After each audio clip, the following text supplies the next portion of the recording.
Boa noite a todos. Que a paz de Jesus seja conosco.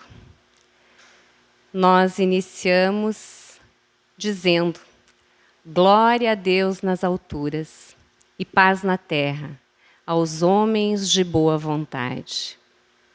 Que Jesus seja conosco, hoje, amanhã e sempre. Certa feita, Madre Teresa passava pelas ruas de Calcutá e ela encontrou uma menina que demonstrava no olhar estar com extremada fome. E ela então recolheu essa menina das ruas e levou para o abrigo. Chegando lá, ela ofereceu para a pequena um pedaço de pão. E a menina então pegou o pãozinho com as duas mãos e foi tirando do pão migalha a migalha e colocando em sua boquinha. E a madre achou aquele gesto um tanto estranho, pois quando a gente está com fome, a gente quer logo saciar essa fome. E ela então disse para a pequena: coma tudo, coma esse pão. E a menina olhou para ela com os olhos arregalados e disse: eu não posso, eu tenho medo. E a madre achou aquilo estranho. Medo? Por que medo? E a menina então disse: eu tenho medo. Se eu comer todo o pão, ele vai terminar. E quando ele terminar, eu vou sentir fome outra vez. Diante desse quadro aterrador, nós nos questionamos, assim como Madre Teresa também se questionou naquela oportunidade. Qual é a fome do nosso irmão? Será que a fome que hoje graça na humanidade é apenas do alimento físico? Será que temos apenas fome de pão? Ou qual outra fome que estamos sentindo que está desencadeando todos esses eventos absurdos que estamos vivendo nos dias de hoje? A fome que vivemos é a fome de amor. Nós estamos vivendo uma escassez de amor e estamos perdidos. E para nós traduzirmos a importância do amor nas nossas vidas, para nós trazermos a relevância do amor para as nossas realizações diárias, nós trouxemos uma história extremamente impactante, pelo menos para mim, assim o foi. Essa criança se chama Ryan. Ele foi abandonado ainda bebê num orfanato da Bulgária. Ele tinha inúmeras dificuldades: paralisia cerebral, microcefalia, nanismo.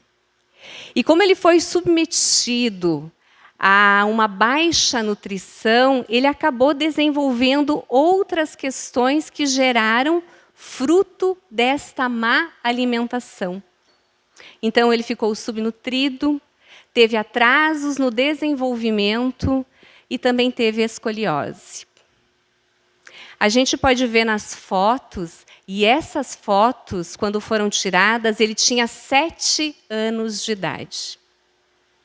A gente vê que o corpinho dele era coberto de pelos, porque ele não tinha gordura subcutânea. E então o corpo naturalmente fez com que os pelos nascessem para que ele pudesse se manter aquecido.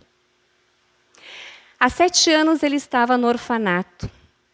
E então ele estava chegando num momento extremamente difícil, porque os médicos que o atendiam diziam que ele não teria chances de permanecer por muito mais tempo no corpo.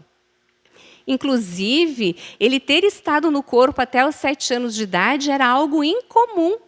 Geralmente, uma criança recebida num orfanato pobre da Bulgária não conseguia sobreviver por mais de 1 ano.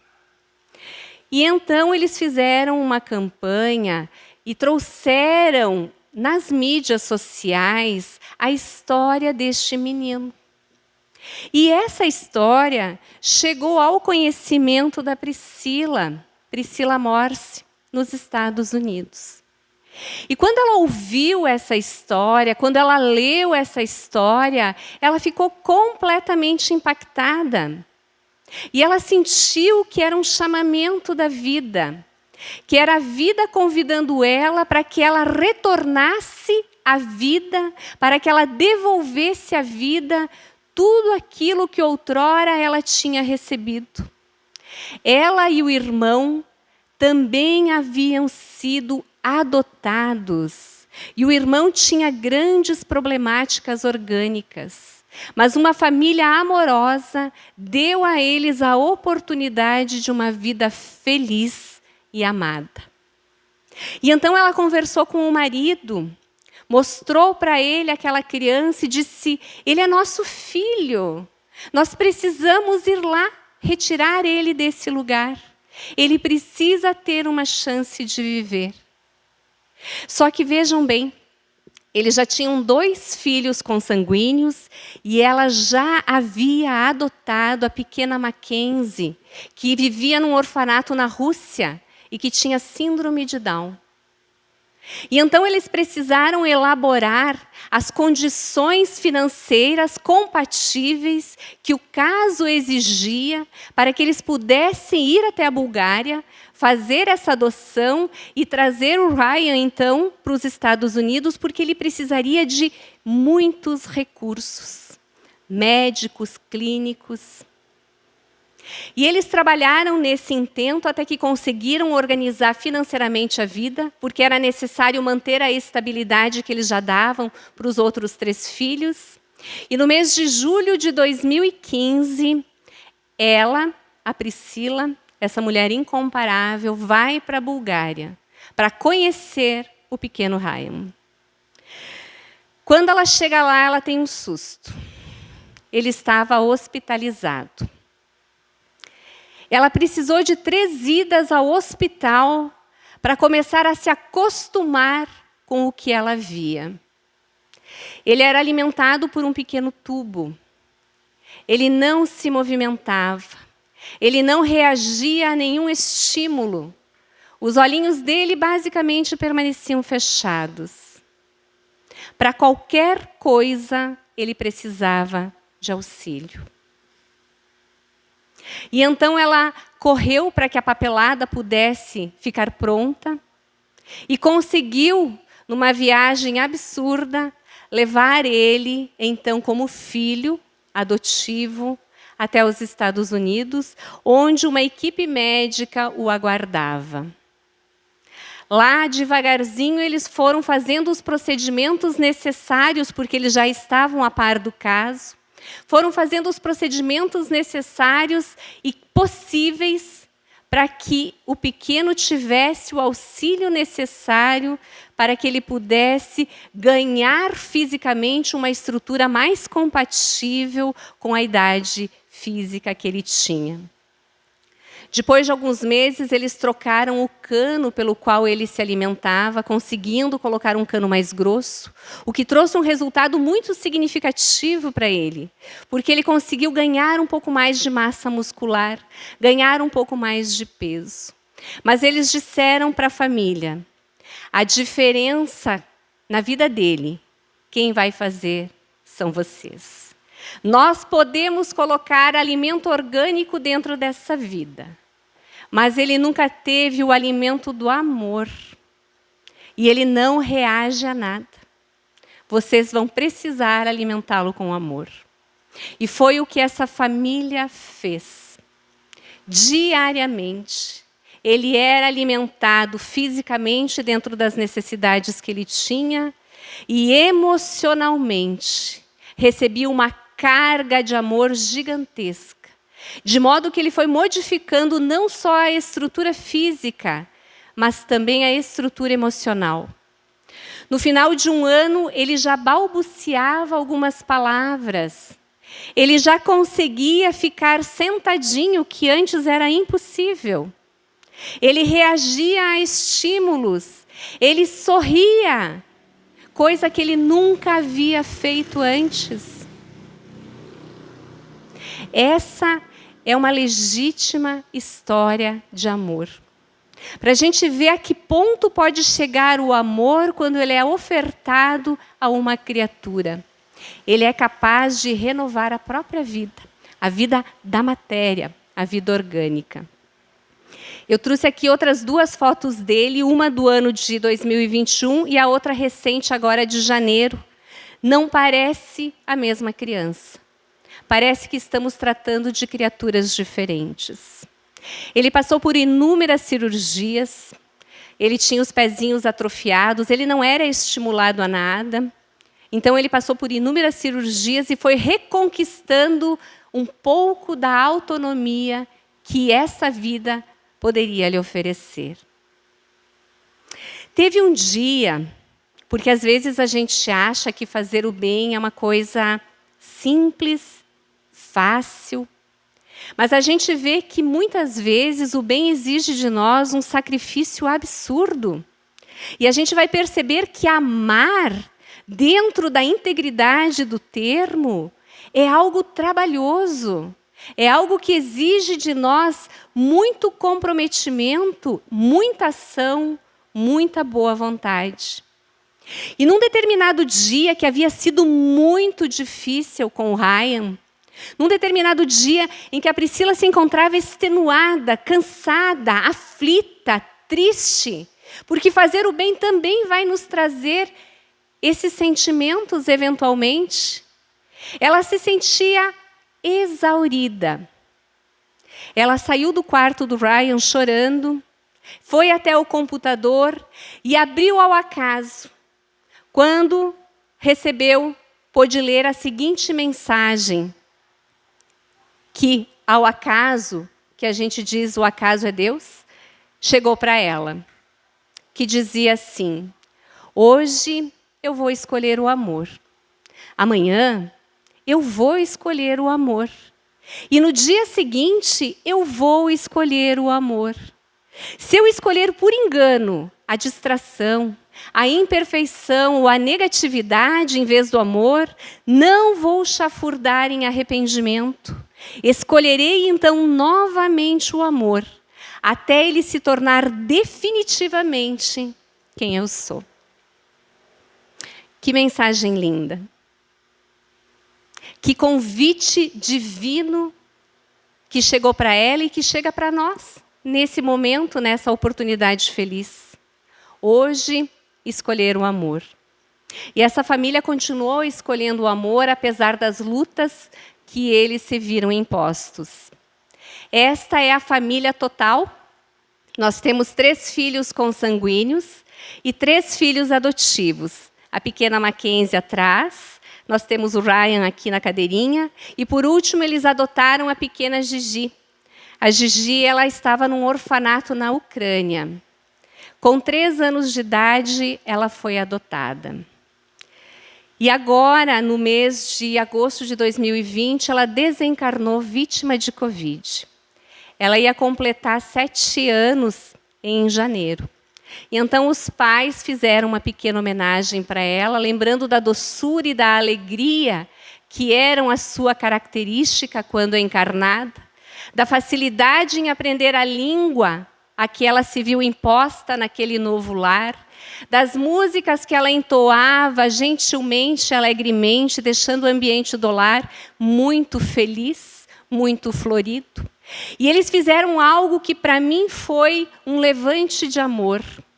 Eles convidaram a todos aqueles que a conheciam, que a amavam, ou que sabiam da sua história, para que naquele dia em que se comemoraria os 7 anos dela, e que eles estavam comemorando, embora fosse na pátria espiritual, que se fizesse um levante de gentileza, um levante de atos de bondade, que fossem simples, singelos, pequenos, segurar a porta para alguém, oferecer uma xícara de café, doar algo a uma instituição de caridade, lembrando dela, em homenagem a ela. E isso me remeteu à memória o que os espíritos nos orientam. Aqueles que nos antecederam a essa viagem de retorno, qual é o convite que a espiritualidade nos faz? Que nós possamos representá-los aqui na carne, tendo atos de bondade em nome deles, dedicando a eles atos de doçura, de gentileza, de compaixão, de amorosidade. Porque somente nesses levantes de amor é que nós vamos conseguir galgar os cimos que nos aguardam. E talvez agora, e com exatidão, vocês estejam pensando, porque eu também pensei isso, eu não tenho forças como essa família tem. Eu não cheguei a esse nível de amar com tamanho despreendimento. Eu não sei oferecer à vida isso que essa família ofereceu e oferece a essas crianças. Mas aí a gente lembra do convite de Meimei, que nos convida, nos concita a oferecer a migalha de amor que a gente já pode dar. Migalha de amor. Lembramos da pequenininha que botava a migalha na boquinha. Talvez nós ainda somos como ela. Temos pequenas migalhas, mas que já são possíveis de serem distribuídas aos corações que nos acompanham. E Meimei vai nos dizer: não menosprezes a migalha de amor que te pode marcar o concurso no serviço do bem. Estende o coração através dos braços e auxilia sempre. Quem definirá entre os homens toda a alegria da xícara de leite nos lábios da criancinha doente ou da gota de remédio na boca atormentada do enfermo? Quem pedirá o preço de uma oração fervorosa erguida ao céu em favor do necessitado? Quem medirá o brilho oculto da caridade que socorre os sofredores e desvalidos? E depois, no final da mensagem, ela vai dizer: não ouvides que teu coração é esperado por bênção viva na construção da felicidade humana, e empenhando-lhe agora a tua migalha de carinho, recolhê-las amanhã em forma de alegria eterna no reino do eterno amor. A vida não nos convida a dar o que não temos. A vida nos convida a dar aquilo que já possuímos. E sabedores das nossas fragilidades, nós sabemos que temos pouco.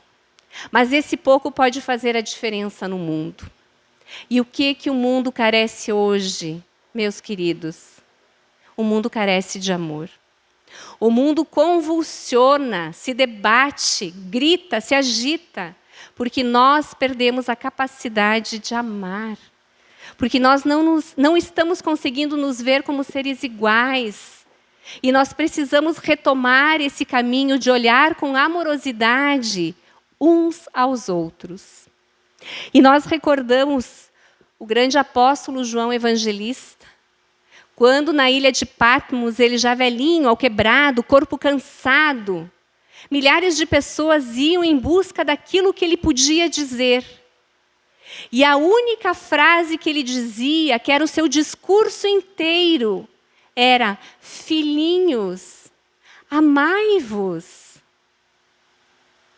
E as pessoas se comoviam, as pessoas choravam, e aquelas criaturas se arrependiam daquilo que deixavam de dar ao mundo, se renovavam e modificavam as suas condutas.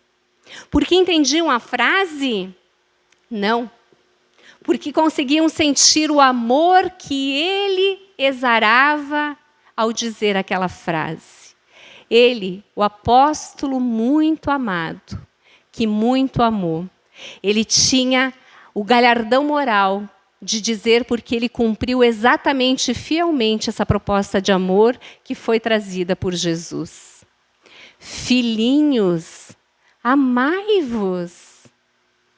Quantos de nós precisamos ouvir isso diariamente para despertarmos dessas loucuras que a gente se vê submetido? Filhinhos, amai-vos. É só isso que Jesus pediu para nós. E a gente não está conseguindo realizar essa proposta de luz deixada pelo Cordeiro de Deus. E não temos como falar de amor sem falar no Divino Peregrino, sem lembrar da figura doce de Jesus. Porque Jesus é o amor não amado. É a criatura que ainda não foi compreendida pela sociedade. E é o ser mais perfeito que já pisou aqui na terra e que nos trouxe o seu exemplo de amor, de retidão. E nós lembramos e evocamos de Jesus porque a sua proposta toda foi para que nos amássemos. Certa feita, o Cristo estava em Jerusalém. Já havia atendido inúmeras criaturas e agora descansava, sentadinho sob uma sombra. E então, uma moça muito bela, uma vendedora de perfumes, percebeu aquela figura e se encantou. Ficou magnetizada pela figura de Jesus. E então resolveu ir até ele para lhe fazer um convite. Ajeitou a túnica alva, os cabelos longos e sedosos, e se dirigiu ao peregrino que estava sentado. E disse ao Cristo: jovem, as flores de Séforis encheram-me a ânfora do coração com deliciosos perfumes. Tenho felicidade ao teu dispor em minha loja de essências finas. Inúmeros peregrinos cansados me buscam à procura de repouso que reconforta. Em minha primavera juvenil encontram o prazer que representa a coroa da vida. É que o lírio do vale não tem a carícia dos meus braços e a romã saborosa não possui o mel dos meus lábios. Vem e vê. Dar-te-ei leito macio, tapetes dourados e vinho capitoso. Acariciar-te-ei a fronte abatida e curar-te-ei o cansaço da viagem longa. Descansarás teus pés em água de nardo e ouvirás feliz as harpas e os alaúdes de meu jardim. E o Cristo permaneceu em silêncio. Não falou uma palavra sequer. E a moça, então, um tanto quanto exasperada, diz: jovem, por que não respondes? Descobri em teu olhar diferente chama, e assim procedo por muito te amar. Tenho sede de afeição que me complete a vida. Atende ao meu chamado. Não virás? E o Cristo então levanta o olhar e olha diretamente nos olhos daquela moça e diz: agora não. No entanto, mais tarde, quem sabe? Ela fica muito agitada, dá as costas ao divino peregrino e sai. 2 anos depois, Jesus retorna a Jerusalém. Está curando paralíticos, atendendo às dores do mundo. Quando uma anciã chega para ele e diz: Nazareno, preciso dos teus préstimos. Vem atender uma pessoa que estertora no momento da morte. Ela sofre as agruras do seu fim. E Jesus então vai acompanhando aquela anciã, até que chega num local extremamente escuro e fétido. Quando ele percebe, existe um corpo colocado a pequena distância. Ele exala odores pútridos. A carne está com a chaga da lepra. E ele então se aproxima daquele corpo e percebe de quem se trata. Aquela que outrora quisera um encontro com o Senhor. E então ele pega nos braços aquela mulher.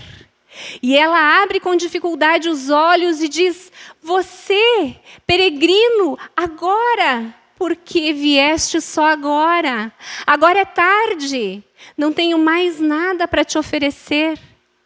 E ele, olhando com ternura aquele olhar, diz: venho agora satisfazer-te os apelos. Descubro em teu olhar diferente chama, e assim procedo por muito te amar. como coletividade, somos nós hoje, esta mulher em chagas morais, que carecemos do olhar de Jesus para que possamos ser recambiados ao seu recanto de amor.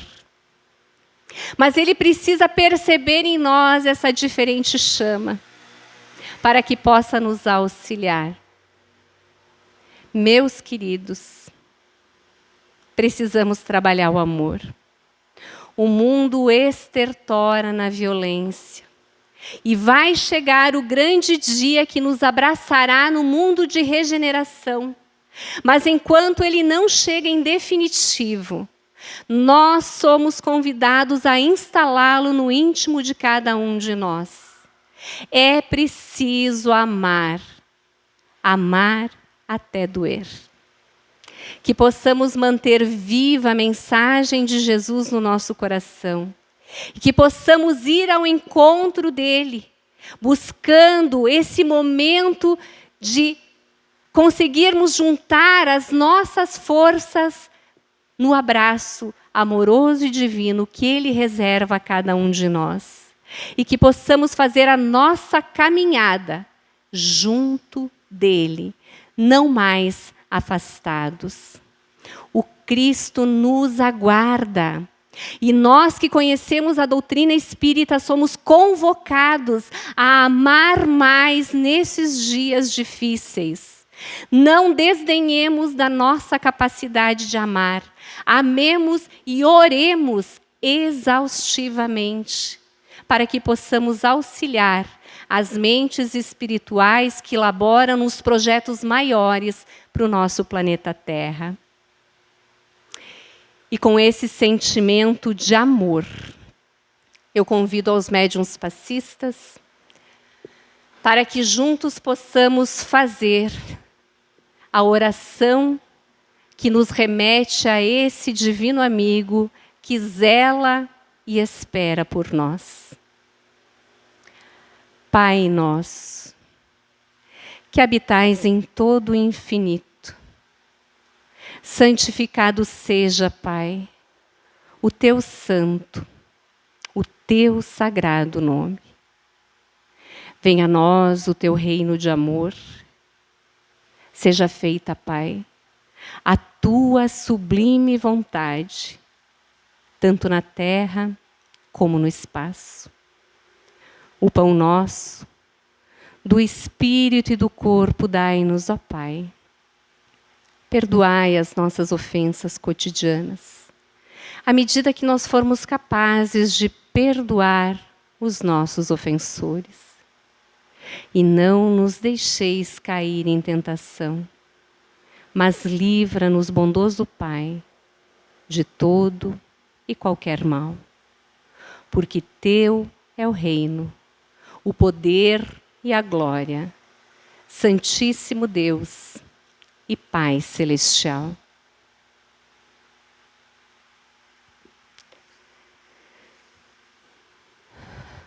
Glória a Deus nas alturas e paz na terra aos homens de boa vontade.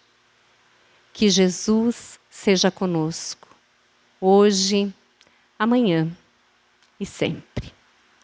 Muita paz, muita luz, hoje e amanhã. Que assim seja. Uma boa noite a todos e que a paz do Cristo permaneça em nós.